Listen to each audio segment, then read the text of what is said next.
What's up, everyone? Welcome to Boss Rush After Dark, the alternative podcast show for the Boss Rush Network. I am your host, LeRon Dawkins, and my teammates are here with me again tonight.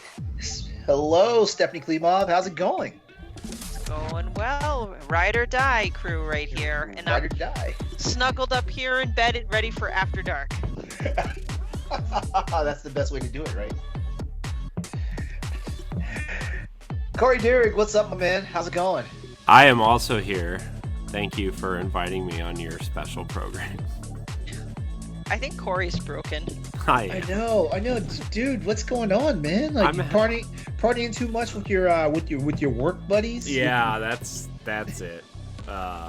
Although there is a rumor about a company retreat coming up soon, which I'm very excited for. So a company retreat. Yeah. And where's that gonna be? Well, funny you should ask. Someplace where women have tans and barely wear any clothes? Yeah, Disneyland.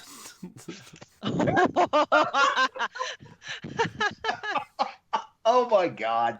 That is so perfect for you. I know. I'm very I mean, it's one of the when they brought up the topic of this retreat, that was one of many suggestions, although I think it's probably a little bit too expensive, right, for 12 people-ish.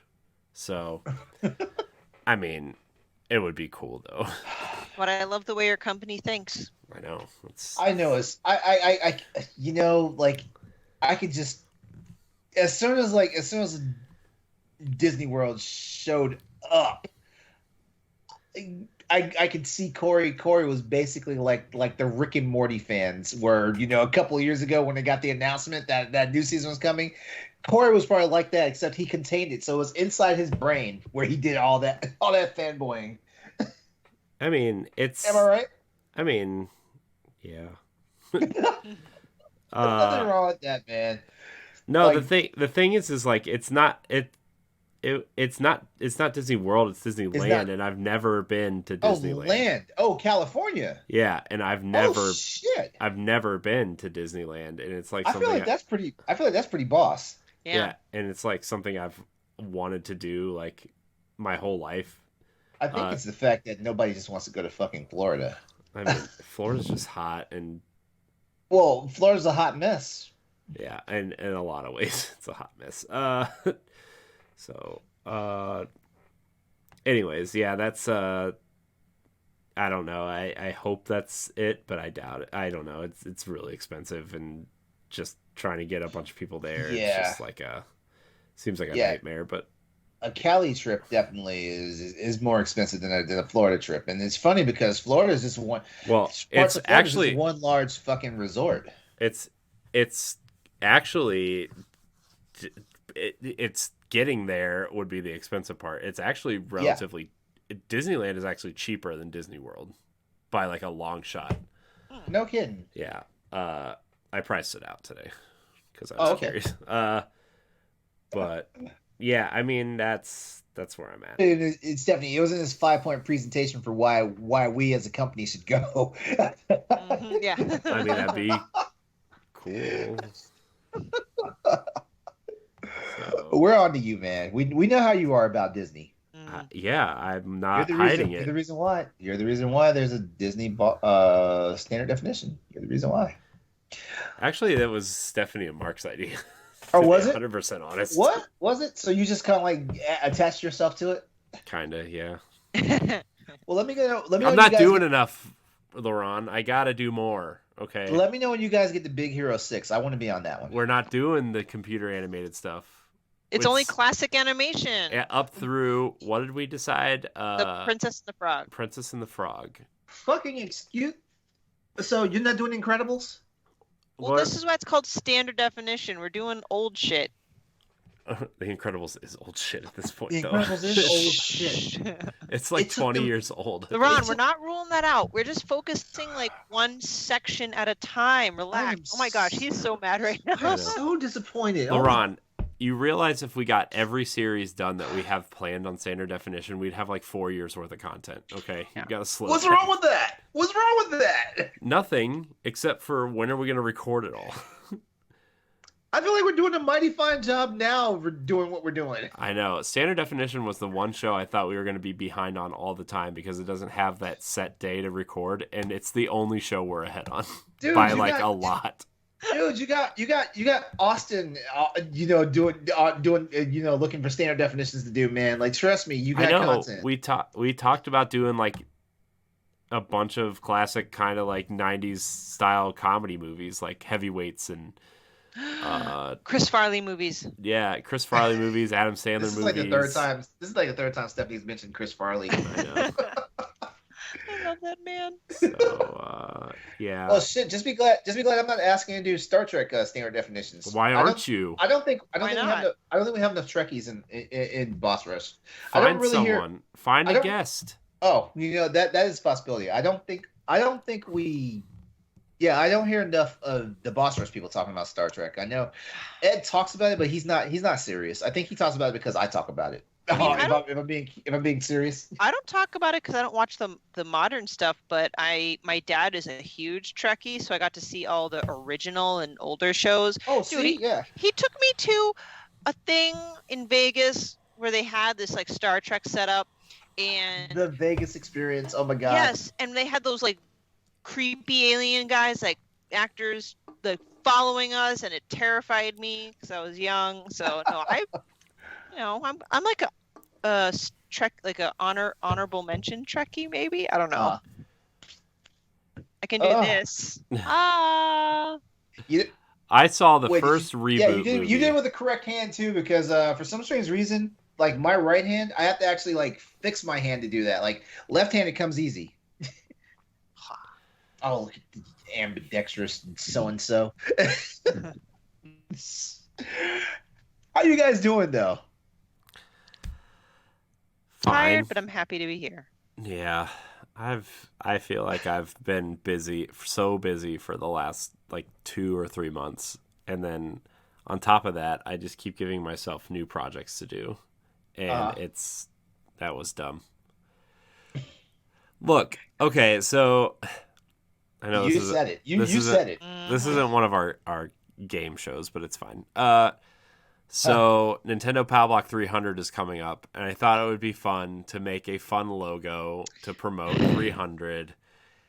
And then I fell down the rabbit hole like I do, LeRon. You know what I do. And I know. Well, I came up with a better idea for something, and then I went and redid all of the assets for Power Block, and it took me like 4 days to do Power Block, Expansion Pass, and Direct Recap Show, and all of the backgrounds that we use for the shows, and all of the podcast box squares that you see when you download the show, and the thumbnails that you see on YouTube. And it's just like, oh, why did I do that to myself? And now my brain is like, now I have to do it for the rest of the shows because none of it matches, and this looks so much better. Wait. So are shows getting just a special for like the milestone episodes, or are we getting whole new assets? No, these are new assets for after 300 and onward. So Crossroads has no hope of getting to 300 anytime soon. I mean, you have episode 100 coming up. We have big 100. milestone. Yeah, we just wrapped 77 last night.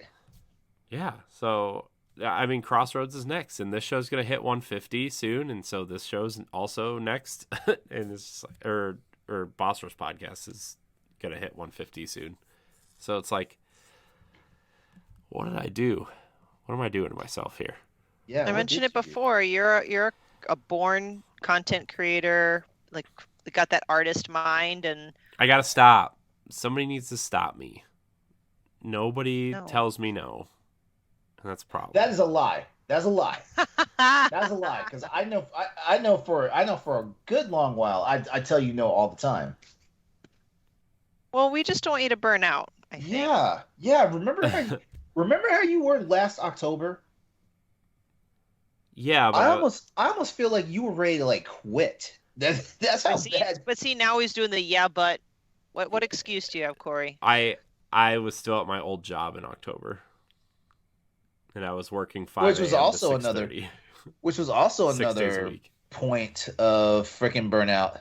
Yeah, that was not. I don't know how I am alive. That was awful.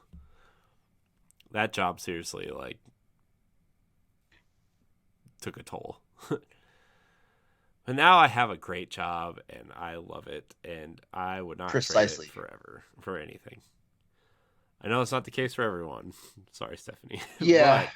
But, I know I took like the opposite, but hey, it's a gamble. But you know what? I am transitioning in a role at my job where now I am now producing, recording, and editing the podcasts there now. Oh, so you're basically doing what you do I'm now. literally doing what we're doing now, but they pay me for it, and it is Nice. awesome. Also, their podcasts are like a half hour long, and ours are like 2 hours. So, and I got new toys. I got Final Cut Pro, which is extremely interesting to use when you've been using iMovie for 5 years to edit shows. But yeah, it's been fun. I'm learning a lot, but it's fun. But I'm also still doing social media until when they decide to hire a new social media person, which I don't know if they're going to because I'm doing it. So. Well, I mean, let's put it this way: like after a year's time, it gives you leverage to actually like put in for like a raise. Mm-hmm. I'm just I just really like my job. I mean, I think once you work like crappy jobs your whole life and you finally settle into something that you semi enjoy doing, at least it's like it's such a breath of fresh air. I can't agree with you more. Yeah. Yeah. Makes such a huge difference. I mean, we think about it. We spend a large percentage of our adult lives working. Mm-hmm. So. Yeah. So plus, like, I have the option to work from home if I need to or want to, and it's just there's a lot of good benefits to this job that some people might take for granted, but I'm not.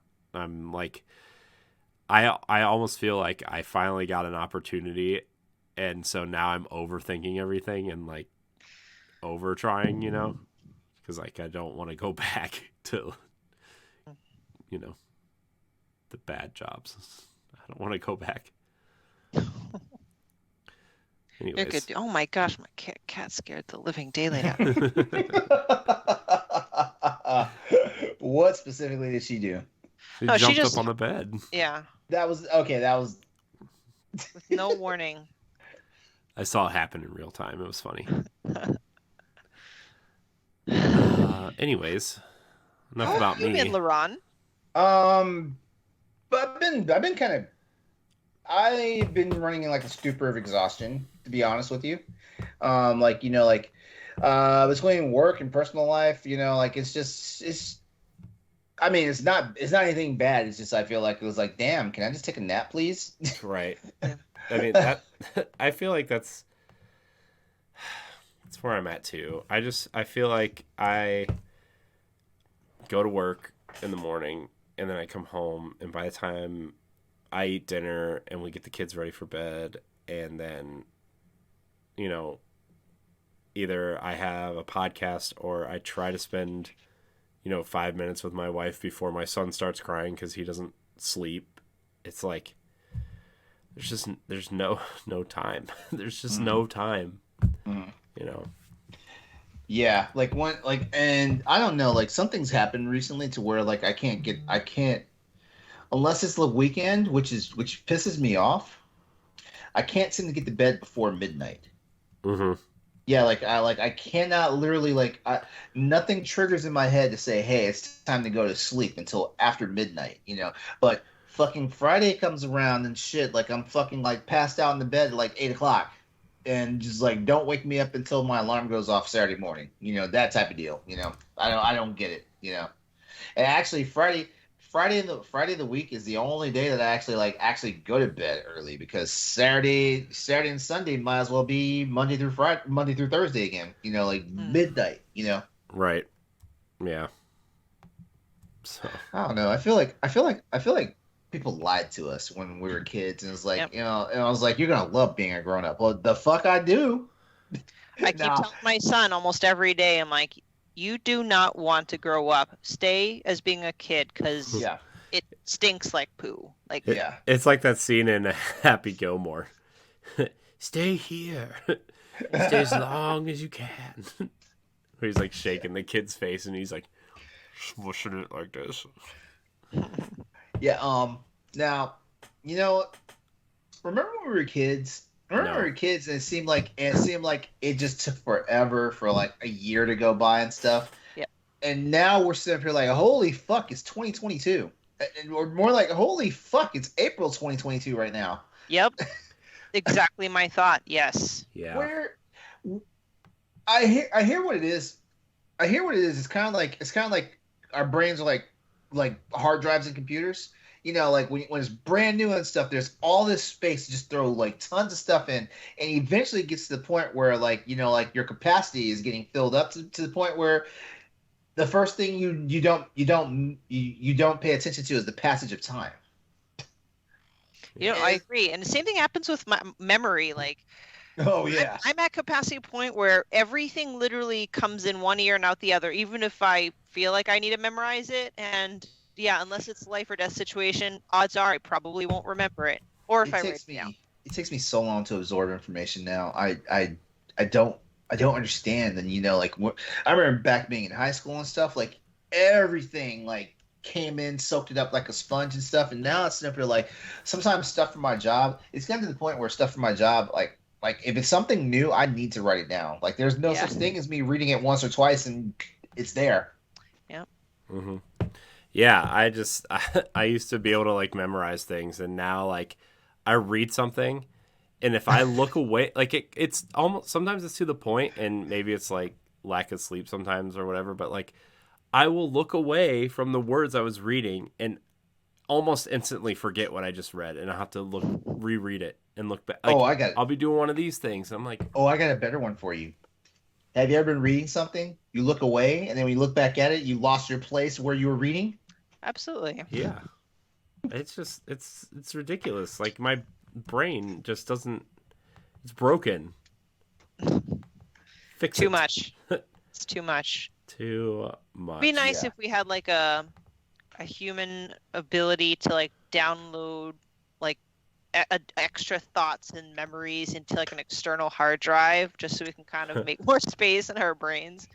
You know what? I'm sure that's coming at some point, right? I mean, that's the future we live in.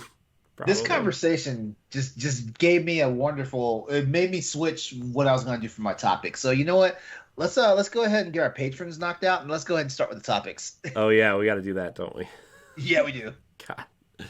All right, so thank you to our patrons who support us over on Patreon, patreon.com/Boss Rush Network. You can get most of our shows early for $1, but the producer tier is the $5 tier, and if you give us $5, we will shout your name out during the podcast. These are the patrons for the month of March.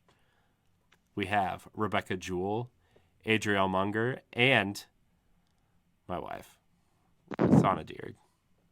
I'm going to do that every time. I was going to say, I love how you do it consistently like that. I love it. I'm going to do it every time. So thank you to our producers, our Patreon producers. We really appreciate your support. And to all of our patrons, of course, all of our content is available for free a little bit later for you people who just want to consume it on your own time for free. And where do people go if they want to become a Patreon? Patreon.com/Boss Rush Network. There you go. I said it earlier. I know, but repetition is the mother of learning, right? Is it? No? Yeah. I don't know. Thanks, Mom. Anyways, that's it. That's all I got. All right. So since I mentioned it, should I start with my topic first, or Yeah, let's do it. okay? All right. So as adults, we've already noticed like the slippage of time as the older we get and stuff like that. So here's a question for you, and I kind of gleaned this from Star Trek. On Star Trek Deep Space Nine, like the planet that Nerd. basically is like the planet is like the central like location for where the show's at. It's called Bajor. On Bajor, they have 26-hour days. Would you want that? And I'll make it even sweeter because I guarantee you somebody's brain has already said no because they'll find a way to get the 2 extra hours out of you for work or whatnot. If would you like to have a 26-hour day as long as it meant that you still like the standard like 8-9 hour work shift. You mean Would you? we get 2 extra hours a day to do whatever we Yes. want? Yes, do whatever we want. Is it bad that I'm like, oh, it's only 2 hours? That's not enough. I mean, imagine what you could get done in an extra 2 hours.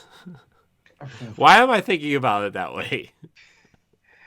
just just just imagine like because I think with a 26-hour day, then basically like you've got noon, then I don't know, like I guess like 13 o'clock, I guess, and then it rolls over to like back to 1 o'clock or whatnot, and then it's 13 midnight. I don't know how it works because they never explain like what hours are what. Yeah, in the show, but I'm thinking like an extra hour in the morning for breakfast, and then or just your morning routine, and then an extra hour at night for to wind down and stuff. Like, come on.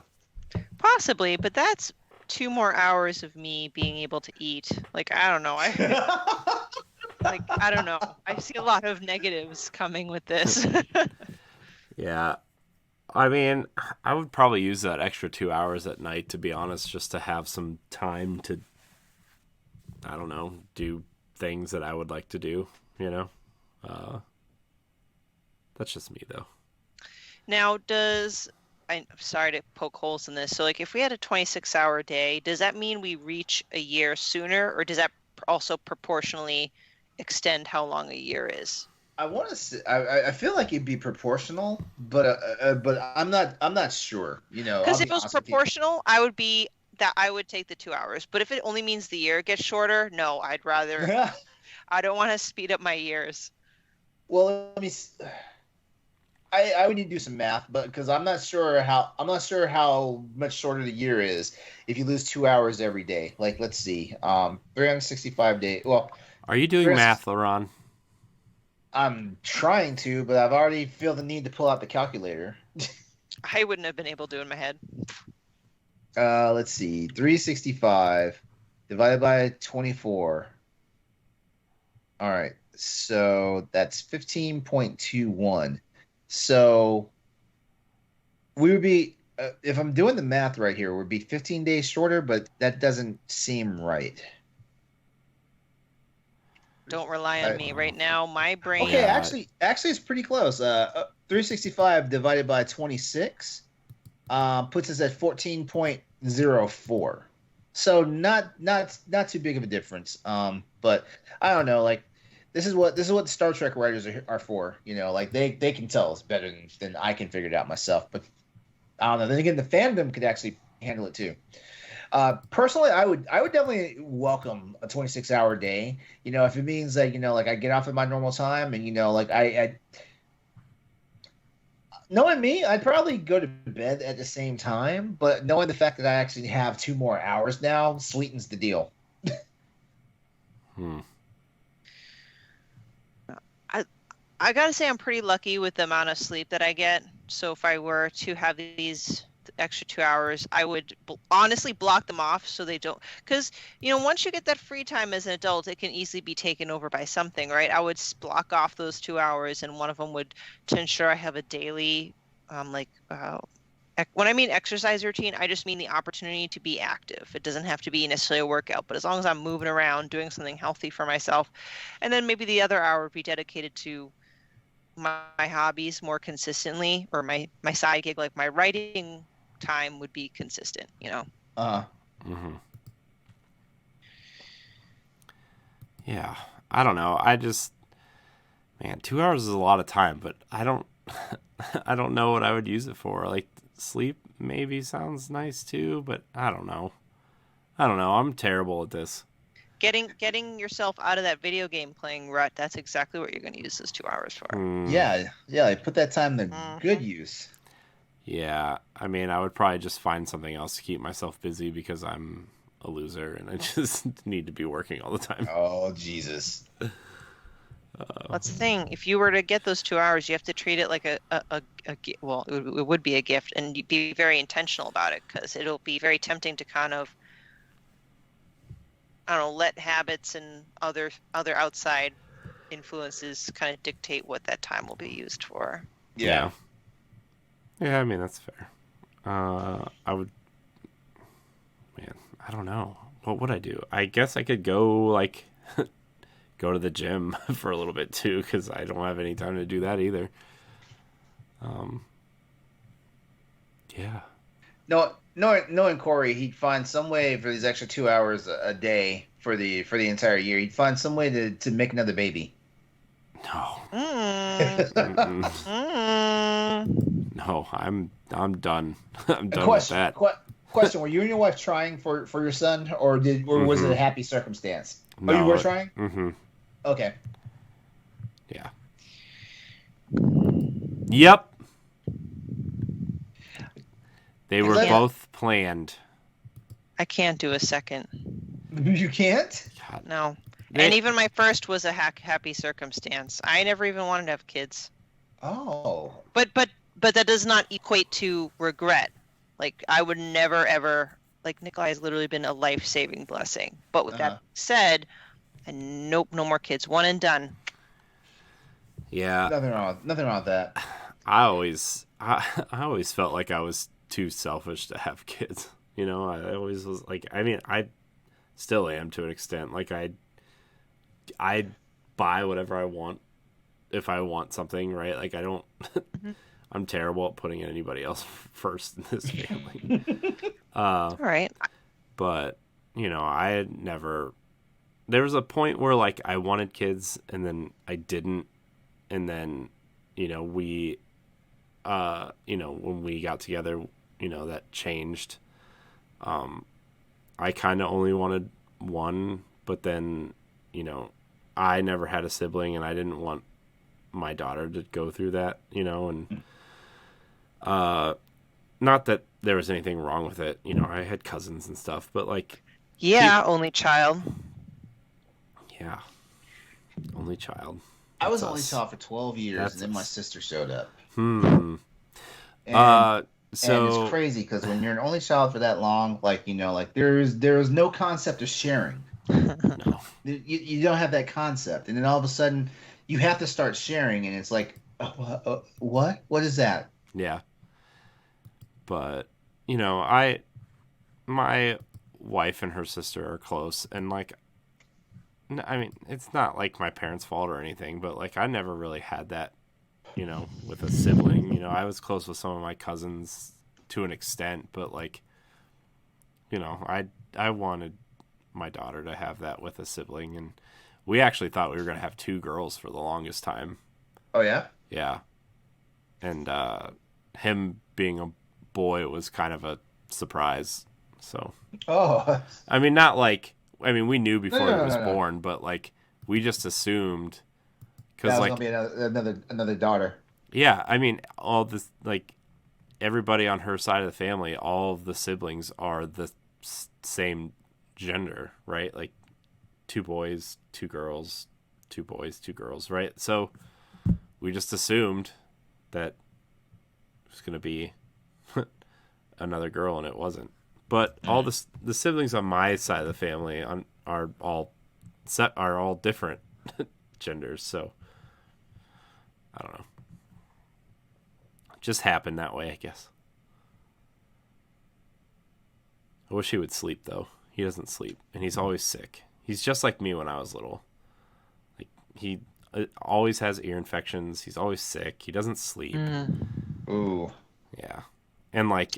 He always wants my wife because that's his, you know, comfort and whatever, so she doesn't sleep. And if I try to hold him, he just cries, and then nobody sleeps. So it just kind of sucks, you know. Kids kind of go through that. There was a Yeah. phase where my son would keep telling Dimitri to walk away and that he wanted mommy. Mhm. He's like, I need you to walk away. Go to work so mommy can come get me. Oh boy. I will forever treasure that. Anyway, but more time. That would be great. Yeah. I know, right? Yes. What am I talking? What am I talking about? I don't have any kids. Why am I talking like this? I know. What are you talking about? I have no idea. You're not trapped by the shackles of Your spawn. I'm just kidding. They're a joy when they're sleeping. Yep. And when I'm at work. Just All right. kidding. Well, that was my topic. I'm just kidding. Oh, it's a nice one. Thank you, LeRon. Time is always it's an interesting concept, like how fast or slow it seems. There's a similar saying where it's like the days are long, but the years are short, which I feel is definitely the case. Some days drag, and it's funny. I like to wish my days away or wish my weeks away, and then when I take a step back, I'm like, holy crap, I'm halfway through the year. Like, what have I done with myself or right? family? Yeah. Yeah, it's crazy. I can't believe it's April already. No. I can't believe my son is 1 already. Like, that's the kicker too. Is like, I felt like we were just at the hospital like yesterday, and he's 1. Like, he's just so big, and his hair is so much hair on his head, and his teeth, and he just is crawling and screaming and talking a lot. It's crazy. Man, kids are fascinating. Yeah. And then there's my daughter who is coloring, and she's starting to spell and learn real things, and it's crazy. Honestly, the one thing I've always found really fascinating with kids is like when you like watching them grow and develop and stuff. You actually realize that even though they're children, they're basically they're already they're the way they act and the way they think. They're already patterning themselves to be the adult that they're going to become. And it's always fascinating because it's like you sit there and you just watch them and it's like, man, like they're a child and there's just some things that they do not understand or grasp, but like children are very intelligent.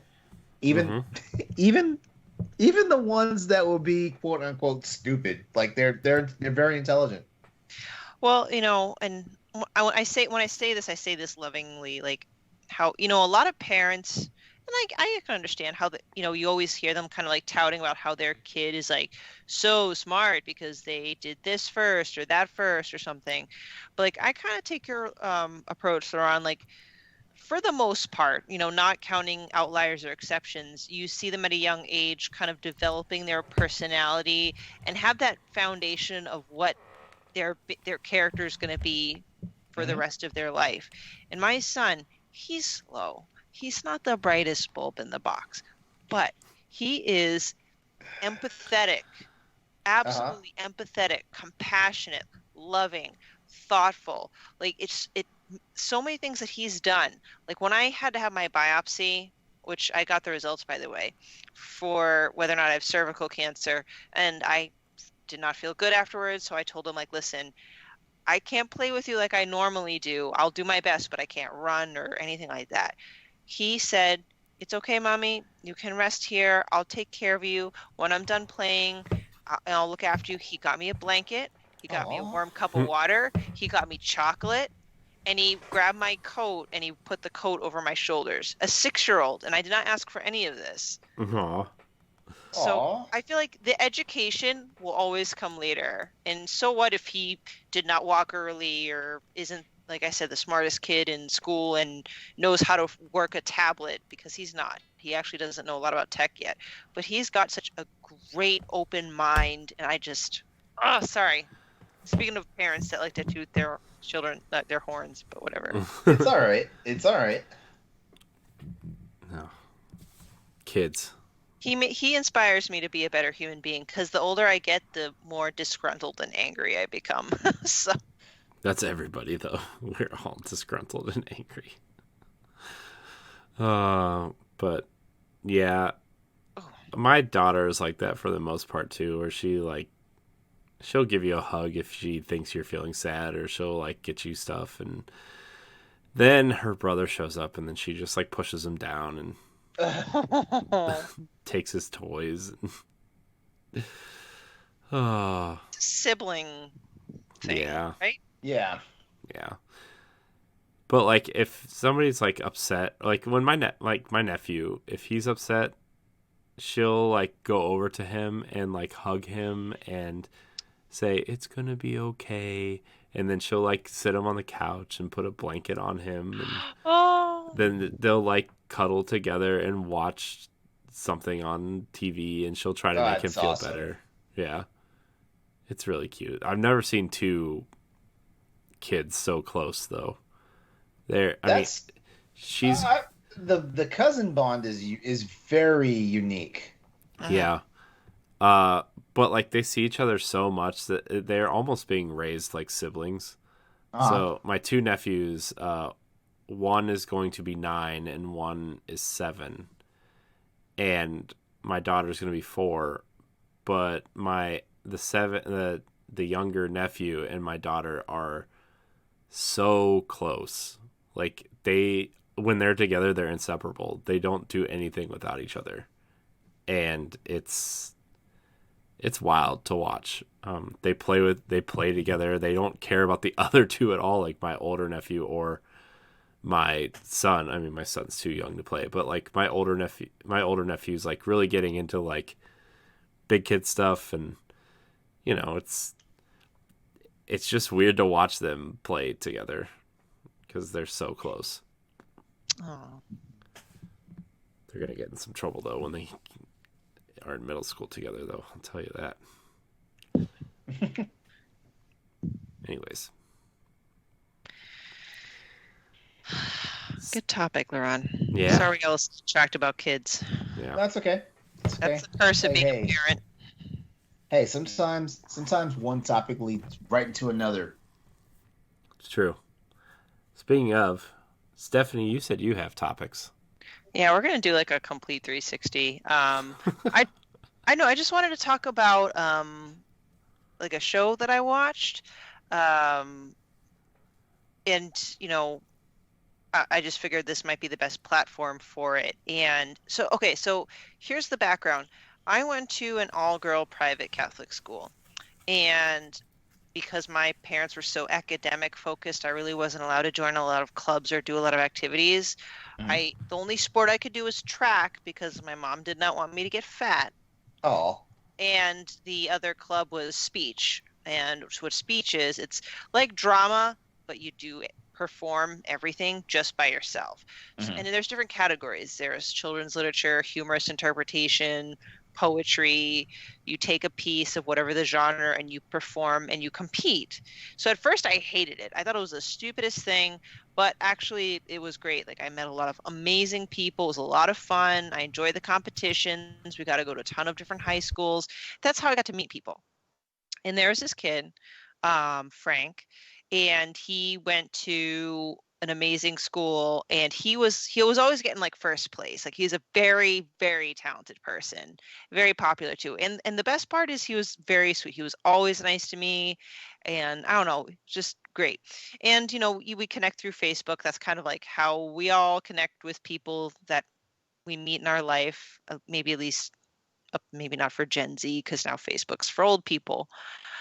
And I found that and I want to make sure I say this right, he's an executive producer and writer for this show. When I say show, like it's indie, right? It made its debut at Wicked Queer, Boston's LGBTQ festival comedy shorts. Mhm. It just debuted on April 9th, like in Boston. And he let me know, and I wanted to go, but it's a long story short, like I just couldn't go, general admission, blah, blah, blah.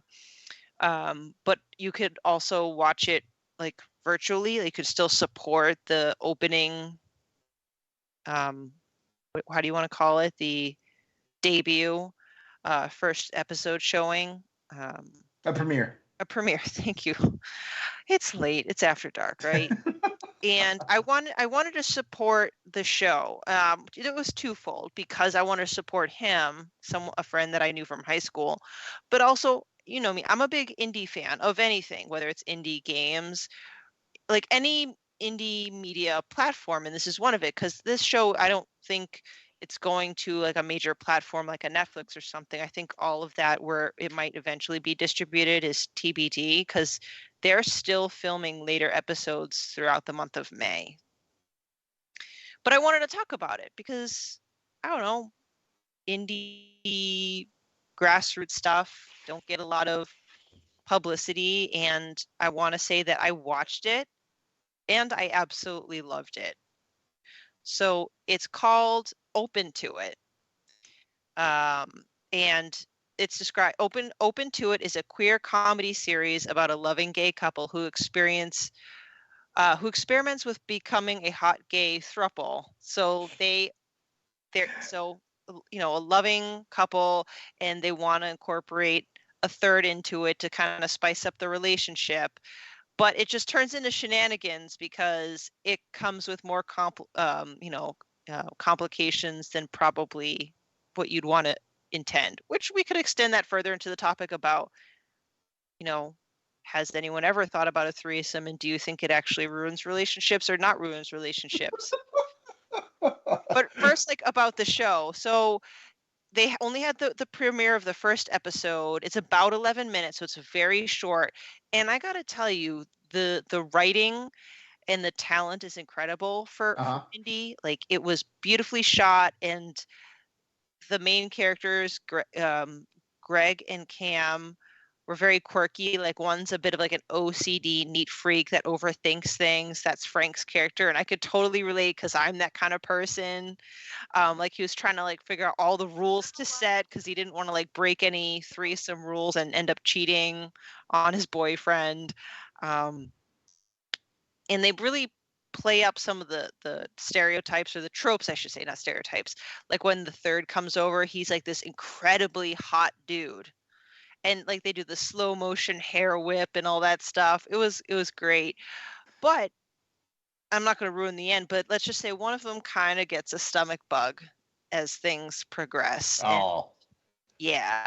So, it's only 11 minutes, so I don't want to spoil everything. But first of all, I do just want to plug and give like props to this show. Again, it's called Open to It.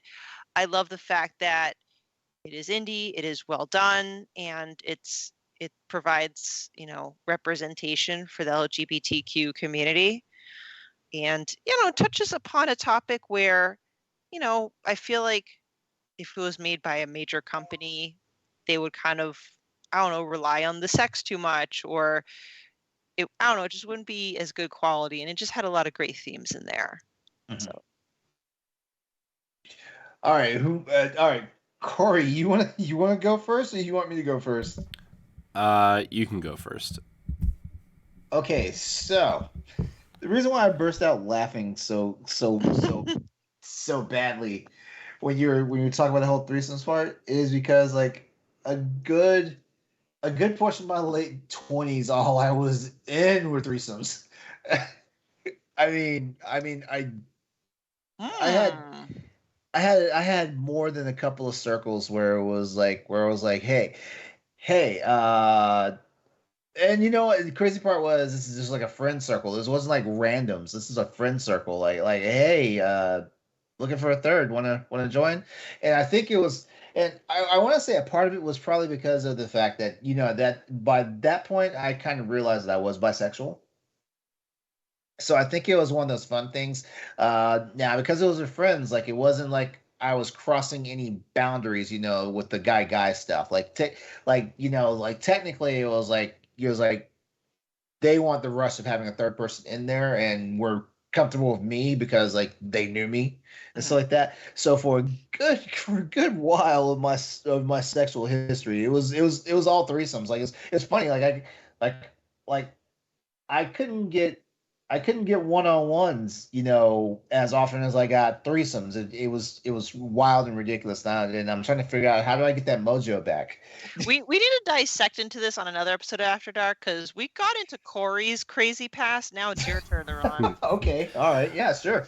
But So actually, can I ask a question real quick, just since yeah, you mentioned it? Like, yeah. just from another bisexual person to another. Not that I've had experience with threesomes because I don't. But do you like? I don't know if other people where they are in their sexual orientation, but say you're dealing with two heterosexual people, like. Mhm. Does that conversation need to be had to make sure people are okay with it? Because some people, they are a bit much where they're like, no homo, or like Yeah. unfortunately you'd run into that. But I always made sure the conversation happened because like the one thing, I'm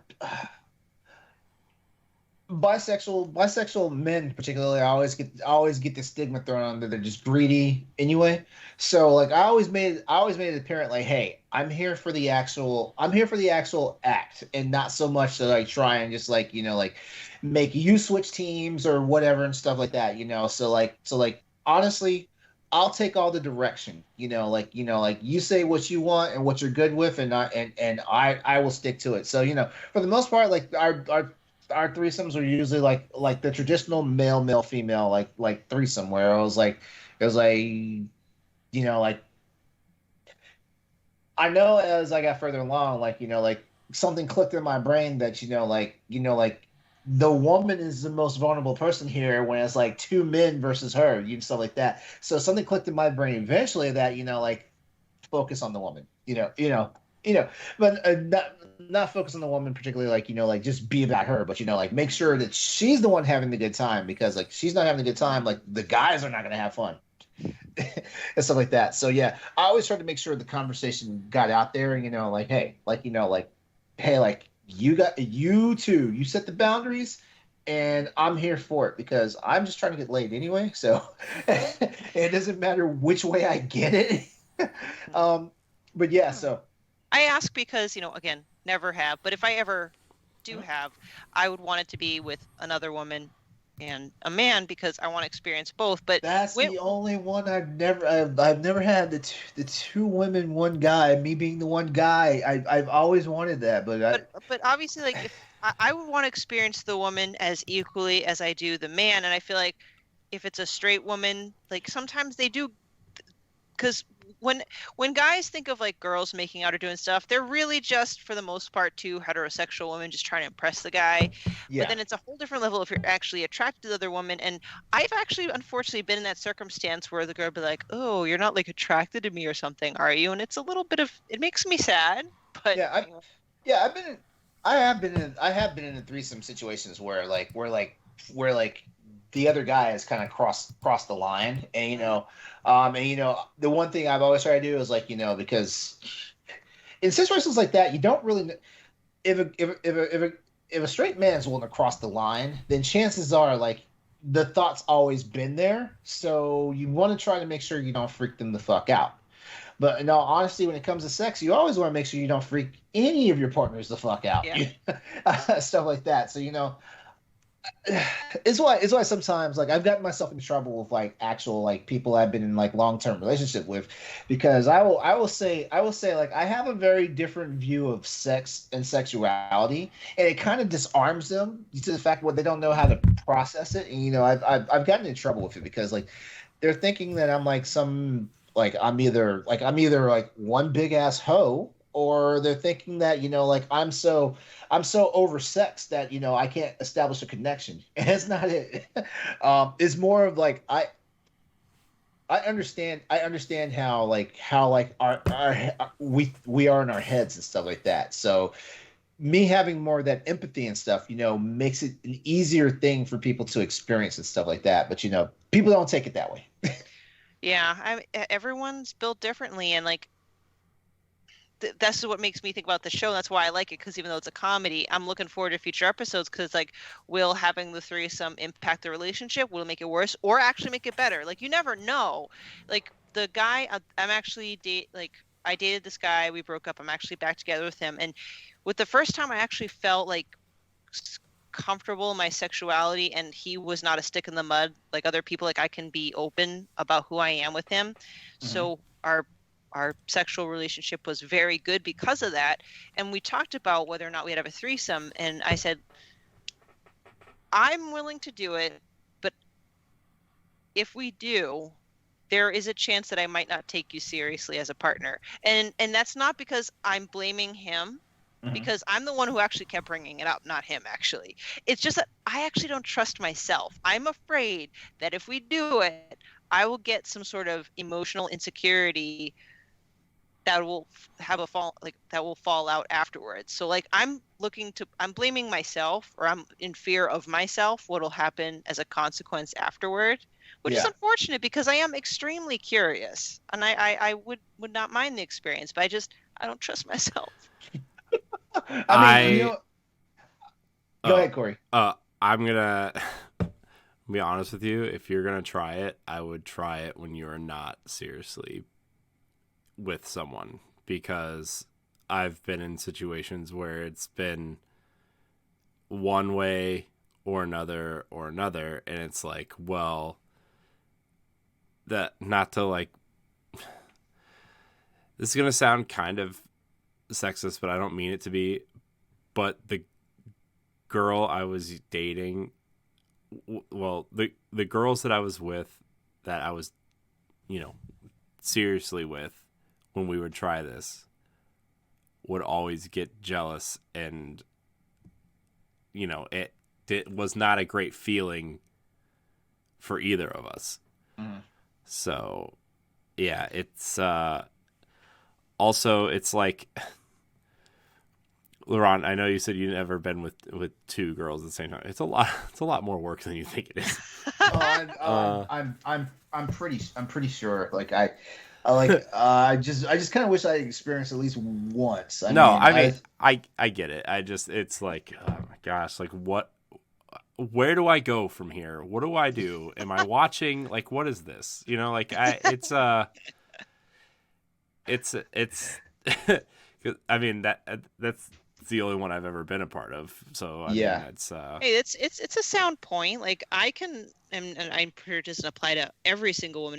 I don't know. I feel like the younger generation cares even less, but I know myself. Like, I know I'd get jealous, even if I don't want to be jealous. Like, I consciously do not want to be jealous. I will tell myself not to be jealous, but there's just some weird, I don't know if it's like a hormone thing, or maybe my upbringing, like something subconsciously I know will flip. The switch will flip. Yeah, I mean, the one girl I was with was actually really open about it, and we had a lot of fun. It's you've heard me talk about her on the show before. It's just like, it was very we were very experimental, we'll say, very open to things, and it was just like one of those things where she was fine, but like other girls weren't. It's just, you just gotta, like, you gotta have the conversation. Yeah. With both parties. As a matter of fact, I'm glad you mentioned that, because so honestly, the way there's only like two perfect scenarios that how to pull off a threesome. Like, all three people involved just need to be in it for themselves, or all three people involved need to have a level of maturity to understand that this is all like a team sport, and everybody has a part to play, and everybody's going to get to they're going to get to the finish line. They might not everybody gets to the finish line at the same time, but everybody's going to get to the finish line. One thing that I learned off of a couple early encounters that I had in threesomes is, when it comes to an actual couple, and not just a bunch of friends that are just hooking up, is that I learned this real quick, and I started telling the other guys that I was with, like, listen, always finish with the person you came with. Always do that because what's going to happen is if something is going on and you're not finishing with your primary partner, there's going to be a mental hang up, like it's Oh. going to be, and Mental women are hang-up. more There's easy. going to be a long argument afterwards is what's going to happen. Well, there's going to be a long argument because like, and it happens to guys not as easily as with men are sexual creatures. Like we just want to get our rocks off. We just want to get our, if the other person is accidentally the person that gets our rocks off, we don't care. We got it off and stuff like that. With women, especially with women, and what I've learned with women that are part of an attached couple in a threesome, the moment like is if it's a girl guy threesome, I definitely tell that rule: finish the person you came with, because like y'all are gonna go home, and the first thing that usually comes out of your girlfriend's mouth or your wife's mouth is like, am I just not doing it for you anymore? Yeah. It's like, what does she have that I didn't do? Or something along those lines. And it's a psychological thing. Like, it's psychology on both sides. Psychology in a man's brain, yeah. Like I'm getting my whistle wet. I mean, and it's going to happen. Yeah, don't be on that side of the conversation. I've been there. Yeah. It's not a good one. But in all seriousness, like, I to your point, LeRon, I just think like as a guy who went through his 20s and like it's like guys like that. It's like you want what you don't have, right? Yes. I mean, it's not, and it's not like I'm saying like, anything bad or anything. It's just like a natural kind of thought process that you have, and it just varies on whether you can control it or not. But guys want what they don't have, and when you're with a long-term partner or something, like they offer you something new and different, it's more exciting than like this is a very terrible analogy, but I'm going to use it anyway. So like I'm trying to eat better and eat healthy, right? I eat a salad for lunch, I eat egg whites and turkey sausage for breakfast. When the weekend comes, you put that pizza in front of me, I'm going to eat more pizza than I normally would. Okay? I'm just saying. Yeah. Okay? Yeah. That's how it goes. So, yeah, if you got to have that conversation. And to LeRon's point, you got to finish with the person you came with, or they're not going to be finished with you for a while. Yeah, exactly. Yeah, and yeah, it's just it's a maturity thing, like Yeah. and I'm not, and it's not to say that the person who is accusing the other person of the wrongdoing in this situation is more immature, but when people make these type of decisions, like because like sex changes everything. And sex definitely changes everything when like you bring a person in, an extra person into the equation, and here's the thing about it, like even though because I did look up the show, like I can't wait to check it out. Like is the open to it? That word open actually like redefines like a boundary and stuff like that. It redefines the boundaries that you as a couple like put yourselves in, but it also redefines a boundary as far as like what can and cannot, what can enter and what can't leave, and stuff like that. There were definitely rules for that. Right. Yes. Especially the first time I was ever a part of one, the girl I was with is like, you cannot do these things, and I mean it in like, okay, I get it, right? I get it. But also like what are you doing? I also think it's because like partners don't want to see, oh, I didn't know you were into that. Yeah. Stuff like that. And it's like something they've never done with you before, or vice versa. Something you've never done with them. It's like, oh, I didn't know you liked that. Yeah, that's yeah. Wow. Yeah. Yeah. So threesomes are like I said, it was a big part of my late 20s and early 30s. When I say early 30s, I mean by the time I was like 32, 33, I was kind of over it. Yeah. Oh no. No, not over it. More like the opportunities weren't coming up anymore. Like, I mean, shoot, I want to say in the last 10 years, I probably had one threesome. I just want to be able to have that experience once, but I like how you said, LeRon, like you had like a group of like friends, like a certain circle, because there are definitely apps like dating sites that Yeah, are specifically for that kind of stuff.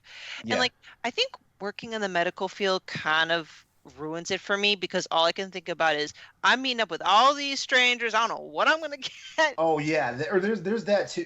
You know what? As a matter of fact, I will also say this. Like I know for sure. Like my 20s, I engaged in some very at risk behavior. Just take it for Yeah, but just take it for we however you.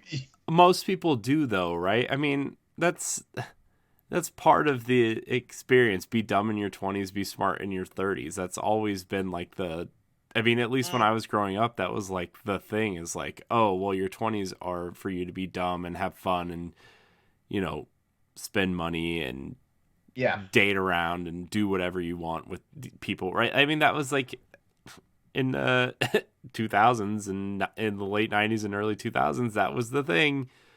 And, you know, I was so in high school, I was like very not like that way, you know. But then like when you work at a restaurant for so long, you start to change. I mean, restaurant. Let's face it, restaurant people are just those kind of people for the most part, anyway. But like, you know, I met someone and they were very experimental with these types of things, and we were together for a while and we tried a lot of things, right? Mhm. With people maybe would be super questionable. So, and you know, even a I feel like relative, I but feel like of hers. But I. that's another story for another time. Oh, I can't wait. Oh, jeez, that We just gave Stephanie all this material now. yeah. You She's know, gonna be coming for us now. but you know, you learn things, you try things, and it's fun, and you just don't think about it at the time. To where Yeah, now, like as you get older, you start second and third guessing everything you do. Like yeah. you know, things I wouldn't have thought about back then, I think about now like double and triple time. Like, oh my gosh, I can't believe why would I spend money on that? Where back then I'd be like, oh my gosh, I don't have enough money. I'm going to spend more. I You know? remember. I remember. Here's a funny story. Because I remember. I want to say it was a few years ago. Like it was definitely before. It was definitely before I met my boyfriend. Uh, that that I had a random hookup with somebody on the app on one of the apps. You get into that horny phase. So you open up the apps and you just do Mm. your thing, right? And I remember I had a hookup with somebody, and and it was just really bad timing because I I have adult eczema. Like I had it when I was a kid. I outgrew it. There was a good portion of my life where I didn't have a flare up or anything, and then suddenly it came back. Mm. So I hooked up this dude off an app, and then within one day I had an eczema flare up, and it was a Oh bad one. no. My mind just went fucking nuts though because I was like, what the and there was a small rational part of my brain that was like, this is just eczema. Why are you tripping? But the rest of my brain was like, what the fuck? Of course, like Oh, didn't exercise the best judgment. that's happened to me many times. I'm like, what is this lump? It was like an ingrown hair, Yeah, Or, exactly. and as a woman, lots of pregnancy scares. That if that did not scare the bejesus out of me, like, I I have a funny story like that too. LeRon. When I was in, I was kind of like dating is a light term. I was kind of like messing around with this girl, and like the the first time we ever had sex, like the next morning, I was in the shower, and I was like, I have a rash and it itches. What is happening? Oh, God. no. Oh God! Please don't tell me you're one of those rare dudes that have a latex allergy. I am, Ah! which was God. super like exciting at the time because I mean, I should have known because I had a really hard time playing basketball because like my hands, like the rubber that the basketballs are made out of, made my hands, like I would literally have to wear Band-Aids after like basketball Wow. practice Oh and stuff because shit! like, well, like they would You have a very active latex allergy. they would like kind of flare up, and then my hands would get really dry, and then like they would end up bleeding because they were so dry. Oh shit! And Oh, okay. Yeah. I So had, like- you have a problem with petroleum. I had this very special like cream that I would have to use and everything. It was just this whole thing. But like apparently latex is kind of the similar thing. It was really scary. Well, let me ask you a question. How many women thought that you were just trying to raw dog when you told them you have a latex allergy? I will not reveal that number on a podcast. Damn, Stephanie. This topic right here. Oh my gosh. You're going to get us all in trouble. What? What'd I do? I didn't force you to say those things. No, it's like, no, it's fine. You know what? I've never even had a guy have the audacity to make up a latex allergy. They just flat out refuse. They're like, it doesn't feel good. I'm like, okay, so it's on me. It's funny because I grew up I'm a Gen Xer, so God, I was getting blitzed with like don't get anybody pregnant. So like I had the fear of God thrown into me about wearing condoms, basically to the point where now, it's like, oh, you want me to wear a condom? I'm cool. Oh, you don't want to wear a condom? You got everything good to go? I have to tell I tell you, I'm such a sexual like weirdo, because and like I was telling a buddy of mine today because a buddy of mine was like a really good friend of mine. Like we used to be roommates back in the day, and he's married now. He's got a couple of kids now and everything. And we were talking today, and he mentioned that like he's poly, and when he said that, all of a sudden like the Tetris bricks just like kind of like just slid down my brain and everything. I was like, you know what? I understand now, and I believe that all these years I've been calling myself bisexual. I should have been saying I'm poly because I'm attracted to all facets of people, gay, straight, trans, and stuff like that. And this would have made a lot more sense, to me, a product of the 70s, grew up in the 80s and matured in the 90s, before all these terms became like commonplace in our vocabulary.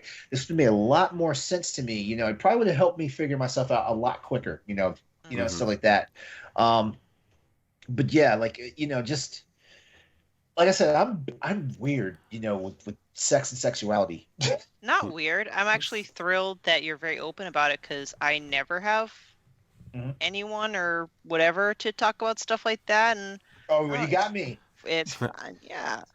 Yeah, So. it's funny because like I think every straight guy, whether they admit it or not, like goes through that phase where they think about it. Like, are you like, is there any way you could be gay or bi or whatever? And like, you think about it because like, you go to the gym and you notice like a really ripped guy at the gym. You're like, oh my gosh, that guy looks like, what am I looking at here? But like, yeah. But you go through these mental motions. Yeah, and like you think about it, and you're like, are you just noticing him because he's ripped and you're just this fat slob trying to like not be, overweight, or is he attractive? And like, you do those mental gymnastics and like, it's like those TikToks. Ooh, am I attracted to this? Yeah, and it's am I into this?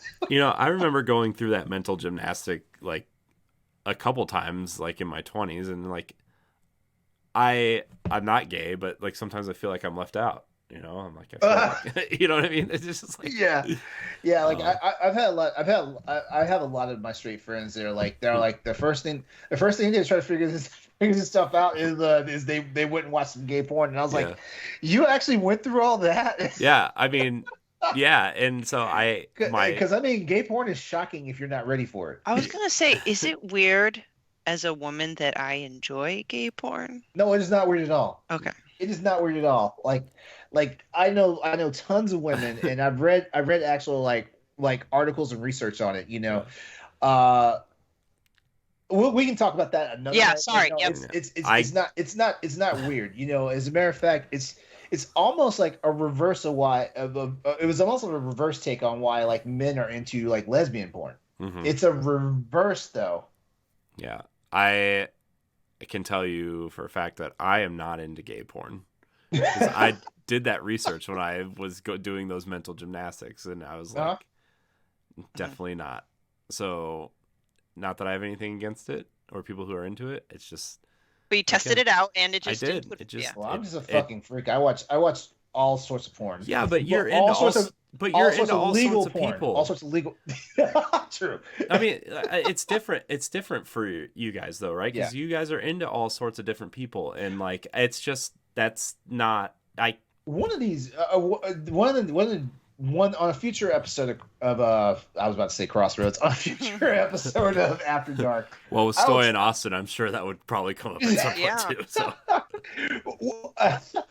On a future episode, I'll talk about how I started like coming to realize that I wasn't straight, and I'm talking about as a kid. You know, when I say as a kid, I mean like like probably as early as like 12 or 13, like when I started thinking. That'd be great because I've had a similar experience, and I would say I was around 12 when I. Yeah.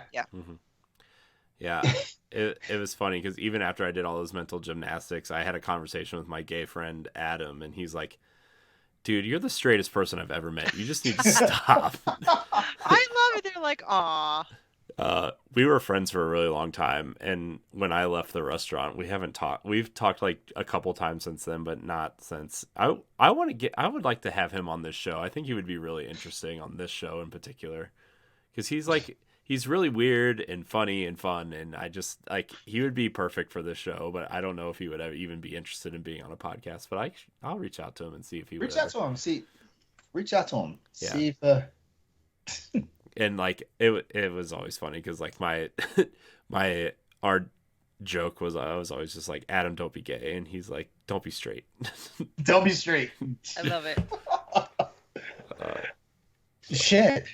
Wow, you got me to run my mouth, Stephanie. Shit, like usually it's Corey that's doing this. I know. I tried to keep my mouth shut this time. I saw you trying. I'm like, don't worry, we'll get to him. Corey would probably put the brakes on me as soon as I broke out a sleazy sex story. That's not true. Yeah, right. I've told enough of those on here. I don't. Yeah. I mean, I've got more if you want to like have a. Listen, guys. No, we don't have to have a competition, but you know what? Oh, Stephanie. Let me tell you about all the different costumes I've seen over the years, LeRon. Dude, I live vicariously through your stories because I feel like I have the appetite and the imagination to want to have experienced these things, but I grew up a very sheltered life with not the right circumstance. So like, I wish I could have half the amount of experiences, and I would like to, but my current partner likes vanilla, and that's all he likes. I feel like I feel like if you're anything like me, then chances are like like family upbringing and probably religion had a lot to do with it. Because I'll put it this way, like as a teenager growing up and stuff, I had my fun, but it wasn't the same amount of fun that I wound up having as an adult. And I really feel like like if I'd actually like not ran in that direction, but kind of veered in that direction, like I probably. There's a reason why like people do things to excess, and it's usually because of something that goes on in their childhood and stuff, like whether it's strict parents or heaven forbid something fucking happens to you, stuff like that, which that's a conversation that we could have at some point too, but yeah, like usually the things that we've run against as kids like kind of like mold us into who we become as adults, as sexual animals, as all this stuff, stuff like that. And definitely, like, one of the biggest things for me is that like I the Black American community, like there's an in there's like an inbred, not inbred. There's like a natural born tendency to be homophobic and stuff like that. Mhm. And I remember when I was a kid, like like I was starting to already wrestle with the fact that I'm not normal, like as far as like sexual orientation goes and stuff Oh, like yeah. that. Yeah, thank you for the air quotes, because yeah, like I don't want anyone that's listening to us and probably going through that thinking that not being straight is Well, is not normal. Yeah, we're using And air then- quotes, guys, for I those mean- who are just listening. In the 90s and even the early 2000s, that was like considered not normal. I mean, Yeah. that's where growing up with that terminology, right? It's Yeah. like, I mean, I've said a lot of things I'm not proud of in that way, but like I also grew up in an all white Mennonite community where Mhm. like, if you were darker than pale, you were scary, right? I mean, that's, Yeah. you know what I mean? That's where it grew up. And like, this could be a topic for another day Oh, yeah. too, but like, even now, like I still fight myself when like it's just like this constant thing of like when I'm in Akron or at work or something and I see someone shady, I still like look over my shoulder and stuff, and it's like you gotta like, I don't know, it's Isn't like it- I mean, it's just this weird thing, and I don't want to be like that, Yeah. I Isn't it crazy how in your modern brain, like it feels like you got stunted somewhere in your development? mhm. It's crazy, and the sad part about it is because like you're a product of you're a product of your environment. So like Mhm. nurture has a lot to do with it, right? Yeah. And there's literally days when it's like you almost feel like you're going insane because you're like, I know this is wrong, but I still have these thoughts and stuff like Yeah. that.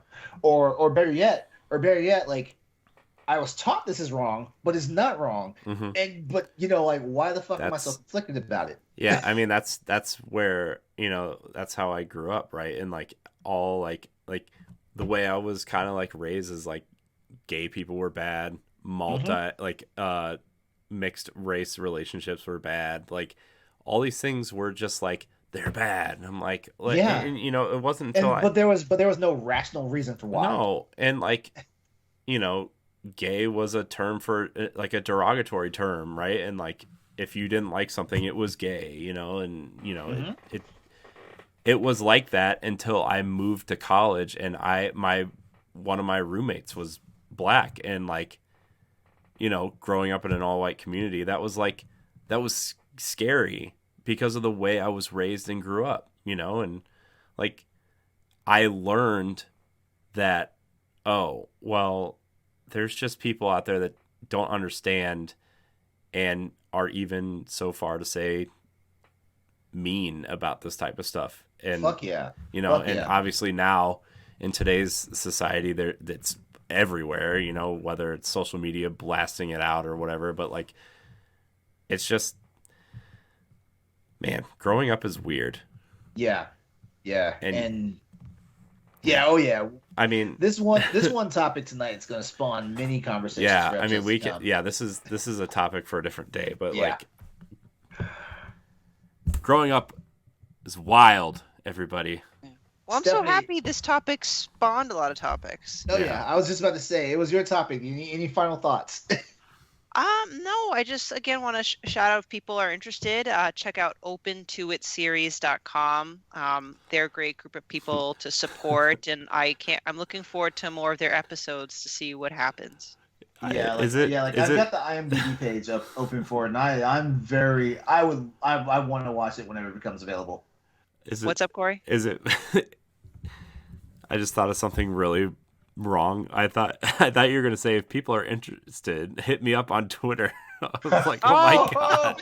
Oh, I was like, this is not where I thought that was going, and it didn't go I that wondered way. If So I did whoops. say that, would I really get any DMs though? I'm not You would. LeRon.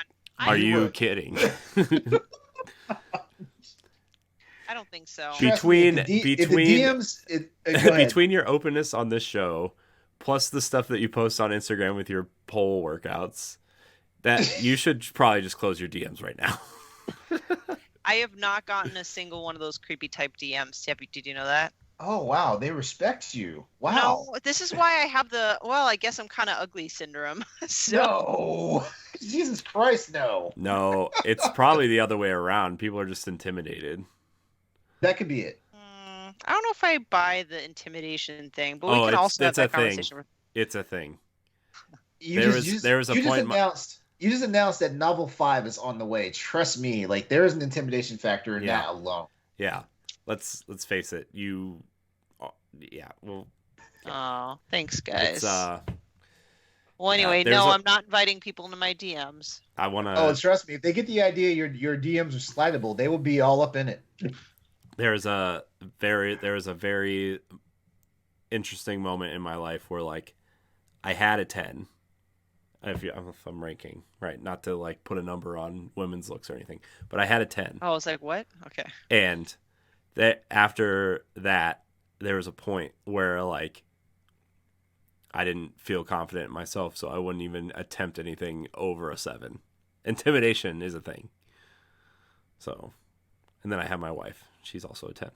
Oh, There you go. There you go. She's a 12 Oh, out of 10. there you go. All right. Well, I think this is a wonderful time to go ahead and wrap this up. Yes, because we could do another 3-hour show. We It would. seems like tonight. I know, Yeah. Corey. It looks like we can embarrass ourselves all night. I mean, yeah, I've just deemed this show. This is where I'm going to embarrass myself, and this is where it's going to happen. Well, even though I'm not the one with the craziest of stories, there are things that I've said, and when I say admitting is probably not the best word because it makes it sound like I did something wrong, but like things I've confided in that probably the majority of my inner circle actually don't know. Ooh. Not because I'm hiding things, like whatever, but it's just Yeah, but these aren't conversations you're going to go it's have just with your not a mom flu- at it's dinner, right? I mean, Yeah. yeah, that, and I hate to say it, but they're not so much friends anymore. But a lot of my female friends, I did not tell them that I'm bisexual because they've kind of said to me in conversations that just happen, like I wouldn't be okay with if any of my friends were lesbian or bisexual because I don't know if they'd be hitting on me, which again can also be another See, topic. and that's just homophobia right there. mm-hmm. So just like aside, like there are things that I'm bearing out on here that, I acknowledge that could be listened to anyone, but in a sense, I'm glad I have this platform to say, because I'm very comfortable with you guys. Yes. I love you Yeah. guys. Yeah, same for me. Like there's a lot of stuff I don't just talk about like to like everybody. Like like all my really close friends, they know about me. They know stuff about me and stuff like that. But like it always feels good to have like a safe space to talk about this stuff freely and openly. Mm-hmm. Yeah, it's also interesting for me to learn different perspectives on things, because outside of like whoa, hold on, before you finish that thought, this is not the gay agenda being pushed upon you, forced upon you, Corey. well, I mean, it's not like I'm gonna come out here next week with like a rainbow mesh sleeveless top or whatever and some booty shorts. I'm just That'd be great if it was. I can loan you the one. case. I can loan you. I can loan you a sleeveless top. I have a ton of sleeveless shirts in my closet. Actually, I just like I gotta lose the weight first, LeRon, and then one day on a milestone weight week, I will wear a sleeveless shirt in honor of you, LeRon. It's not going to be pretty, but I'm going to hold you to it. Okay. Like, oh Lord, Corey's showing some skin. Must be my birthday. All right, let's wrap it up. I did not mean to objectify the man like that. I'm sorry. I don't know what you're objectifying. Oh boy. All right, everyone. This has been Boss Rush After Dark, the alternative podcast of the flagship show for Boss Rush Network. We'd like to go ahead and thank you all for listening to us, tuning in. being patrons, stuff like that. You know the deal. Before we head out, here's how you can connect with the crew. Stephanie, go first. Great. People can find me on Twitter and Instagram at Klimov, KLIMOV_author. As the guys alluded to, all my poll stuff is on Instagram, but all my actual content creations on Twitter. You'll find me on Wednesday nights on the flagship show Boss Rush Podcast. I'm also on Standard Definition, leading the classically animated Disney movie discussions, and I write articles for bossrush.net. All right, Corey. You can find me on Twitter and Instagram at IamCoreyNHD. You can find me on Nintendo Power Block. You can find me hosting the Boss Rush Podcast, and you can also find me on various iterations of Standard Definition. All right. And as always, you can catch me on social media at Exodus803. That's also my Twitch and YouTube channels. I am also on the Standard Definition series for the MCU as well as Mass Effect. And don't forget, Crossroads. I almost screwed it up.